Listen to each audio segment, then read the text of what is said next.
अरे मास्टर ना head master हुई हैं, अरे निमना काम के फास्टर हुई हैं हे।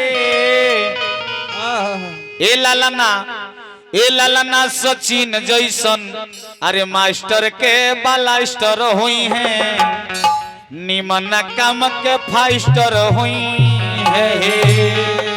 देखी वो लड़की के पवन बाबा, वो लड़की के मौसी मामी फुआ जितना भी लोग, फुआ जी देखी जी, फुआ बानी के ना बानी आइल बानी, फुआ जी अपन नाम बना बोलबो रह दिया बे।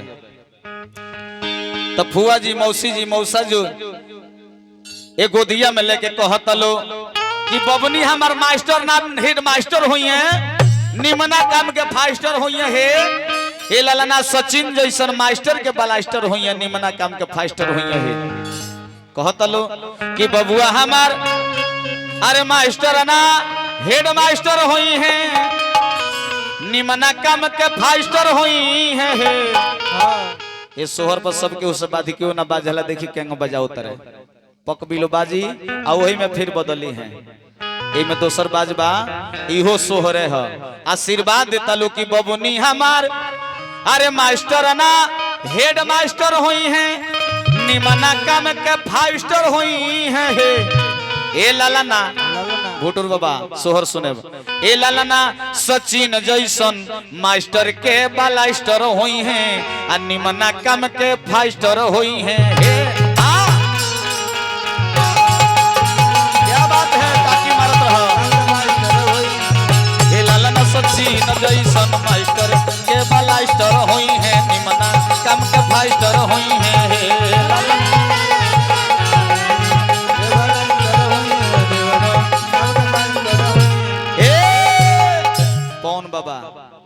जब मौसी मामी लो फुआ लो जब आशीर्वाद दिहल कि बबी हमार मास्टर ना हेड मास्टर हुई है, निमना काम के फास्टर हुई है, लालना सचिन जैसन मास्टर के बालास्टर हुई है, निमना काम के फास्टर हुई है। देखिए कितना बढ़िया सपना बा, मास्टर के बालास्टर हेड मास्टर निमना काम के कौन भी निमन काम में फास्टर हुई है। जब ये बतिया कहले बाड़ी तले घर में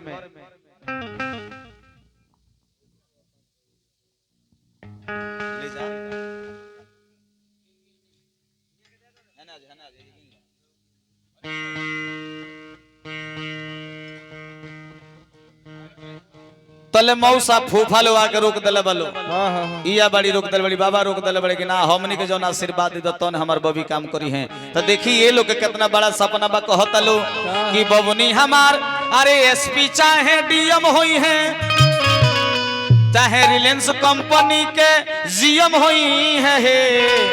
ए लालना जीएम माने जे सरकारों के चलाओ, रिलायंस कंपनी जे पूरा विश्व में दौतन एक नंबर बा कंपनी।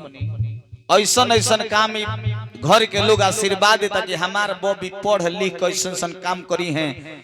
तो बतिया सुन के लोग आशीर्वाद देता लो कि बबनी हमार अरे एसपी चाहे डीएम हुई हैं, ना तो उत्तर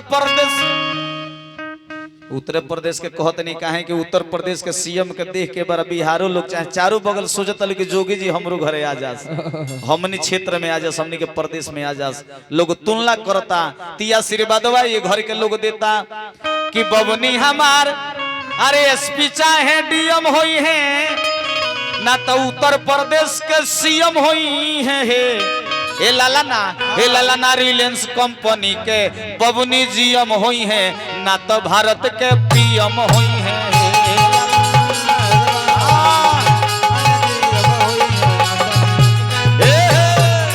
ए लालना रिलायंस कंपनी के बबनी जीएम हुई है, ना तो भारत के पीएम हुई है।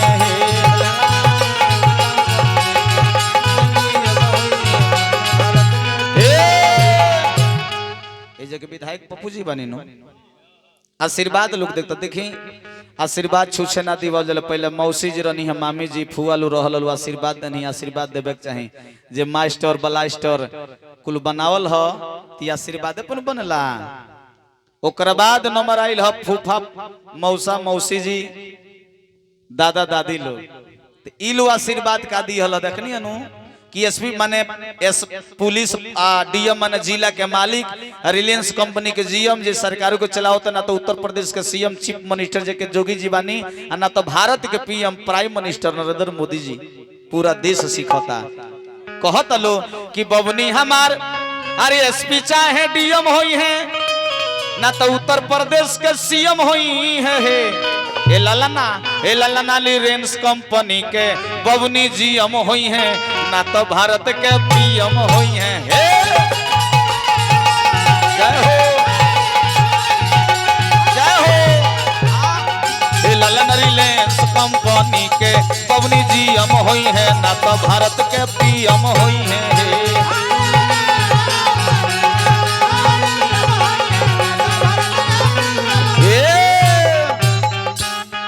इतना बड़ा आशीर्वाद लोग दिला बा कि GM PM prime minister chief minister बना दिहल जाई। जब ये बतिया उनके माई पापा सुनलो तो कहतलो कि ना हमनी का आशीर्वाद देव जतन हमर बबनी काम करी है। इहो लो आशीर्वाद ना दिहल उन्हें आशीर्वाद बड़का मिलते ना नहीं खे उतना जी। अब चली मम्मी पापा कहतलो कि तो हमारा लड़किया के देश विदेश भेजवा दिलो। माई बाप के दिल बड़ी दरिया हो कहतल कि हमारा लगे रही है, छोटे काम करी हैं, हमारा सामने रही हैं। तो लड़की के माई बाप का कहता कि बब्बी हमार अरे निमना काम के लायक हुई है ना तो अमिताभ बच्चन जैसन नायक हुई है। ए लालना पप्पू जैसन बबुनी विधायक हुई है ना तो अनिल से बढ़िया गायक हुई है।